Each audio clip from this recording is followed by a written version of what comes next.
আমি এমন একজনের প্রেমে পড়েছি, তিনি যখন রোদের ভিতরে যাইতেন একখণ্ড মেঘ তাকে ছায়া দিত।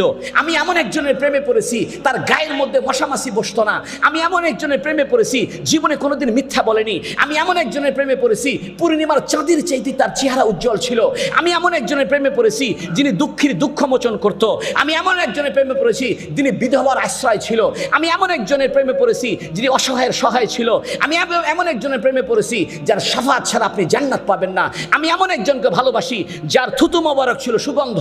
আমি এমন একজনের প্রেমে পড়েছি, যার গায়ের ঘাম ছিল সুগন্ধ। ওই মুহাম্মদ সাল্লাল্লাহু আলাইহি ওয়াসাল্লাম যেভাবে চলতো, যেভাবে খাইতো, যেভাবে পোশাক গায়ে দিত, যেভাবে কথাবার্তা বলতো, ওই রকম করতে আমার ভালো লাগে। মুহাম্মদ সাল্লাল্লাহু আলাইহি ওয়াসাল্লাম দস্তরখানায় বিছায় খানা খাইতেন, আমি তাই খাবো। মুহাম্মদ সাল্লাল্লাহু আলাইহি ওয়াসাল্লাম টাকলুর উপরে কাপড় পরতেন, আমি তাই পরবো। মুহাম্মদ সাল্লাল্লাহু আলাইহি ওয়াসাল্লাম দাড়ি রাখছেন, আমি দাড়ি রাখবো। মুহাম্মদ সাল্লাল্লাহু আলাইহি ওয়াসাল্লাম মেসওয়াক করেছেন, আমি মেসওয়াক করব। আমার পকেটে মেসওয়াক থাকবে।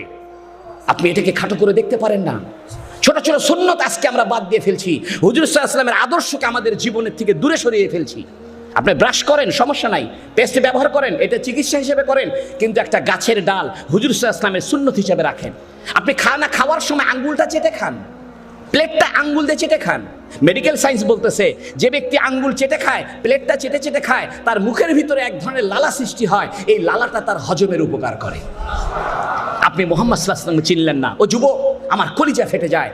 তুমি কিডসকে চিনলা, বাইরনকে চিনলা, হুমায়ুন আহমেদকে চিনলা, আইয়ুব বাচ্চুকে চিনলা, গোটা দুনিয়ার সমস্ত তোমার সেলিব্রিটিদের চিনলা। পৃথিবীর সবচেয়ে সেলিব্রিটি, পৃথিবীর একমাত্র সেলিব্রিটি মুহাম্মদুর রাসূলুল্লাহ সাল্লাল্লাহু আলাইহি ওয়াসাল্লাম।